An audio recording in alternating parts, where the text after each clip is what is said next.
ओम नमः शिवाय, हर हर महादेव, जय शिव शंभो। दोस्तों, आप सभी का आपके अपने चैनल में बहुत स्वागत और आपका बहुत आभार है। जब कभी भी हमें ऐसा लगता है कि हमारे घर में किसी व्यक्ति ने कुछ करवा रखा है, बहुत दिनों से, बहुत महीनों से, कुछ वक्त से घर में स्ट्रगल ख़त्म ही नहीं होती, या तो हमारे काम नहीं बनते, घर में विवाह शादी नहीं होती, कोई ना कोई हमेशा बीमार बना रहता है, घर में कुछ ऐसी चीज़ें घटित होना कुछ समय से लग जाती है कि हमें समझ ही नहीं होता है कि जीवन में क्या चल रहा है। एक परेशानी गई नहीं, दूसरी परेशानी शुरू हो जाती है।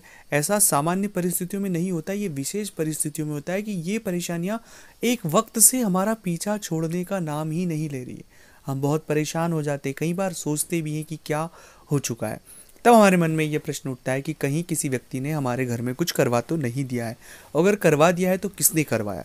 तो आज इस वीडियो में हम जानेंगे कि ये पूरी जो तरीका है, पूरी जो बातें हैं कि कोई व्यक्ति अगर किसी व्यक्ति के घर में कुछ करवा देता है, ये जो बातें हमारे दिमाग में शुरू हो जाती है वो कहाँ से शुरू होती है, उनका क्या उपाय है, क्या रोल है और उनसे कैसे निपटना है, ये पूरी बात इस वीडियो में समझेंगे।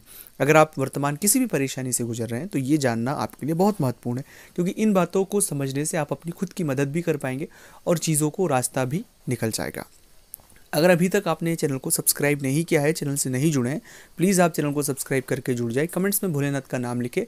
और अगर आप चाहते हैं अपनी कुंडली का विश्लेषण हमसे करवाना, स्क्रीन पर नंबर चल रहे हैं, आप व्हाट्सएप पर अपॉइंटमेंट लेकर हमसे बात कर सकते हैं। उसका फीस शुल्क लागू है। दोस्तों, जब कभी भी कोई व्यक्ति बहुत परेशानियों में आ जाता है, उलझ जाता है, तो उसे ऐसा लगता ही है, पर कुछ संकेत हैं जिन संकेतों को हमें समझने की आवश्यकता है। जैसे कि अगर हम घर में जाते ही हमारा मन नहीं लगना, हमारा जब मन नहीं लगना शुरू हो जाए, घर में जाते से हमें बहुत ही ऐसा उचावटन सा लगे कि घर से कहीं बाहर जाए। बाहर रहते तो बहुत अच्छा लगता है, लेकिन घर में आने के बाद हमें बहुत नेगेटिव फील होता है। दूसरा ऐसा कि हमें एक बदबू हमारे इर्द गिर्द महसूस होती है, ऐसी बदबू जो हमने कभी महसूस नहीं की हो, उस तरह की बदबू आना। तीसरा है कि अचानक से इस तरह के सपने मन में आना, इस तरह से सपने आना कि जिन सपनों का कोई सेंस नहीं है और बार बार एक ही तरह के सपने आना। चौथा ये होता है कि हम एक अज्ञात डर से अपने इर्द गिर्द ऐसा अज्ञात डर कि ऐसा हो जाएगा, ये हो जाएगा, एक इतनी नकारात्मकता हमारे इर्द गिर्द हो जाती है कि जिससे हम चाह कर भी बाहर नहीं निकल पाते। और अगली चीज़ ये भी होती है कि बार बार व्यक्तियों को आर्थिक हानि होती ही रहती है, जो भी पैसे हैं वो नुकसान हो रहे हैं, तमाम प्रकार से वो एक नेगेटिविटी की ओर घिर रहा है।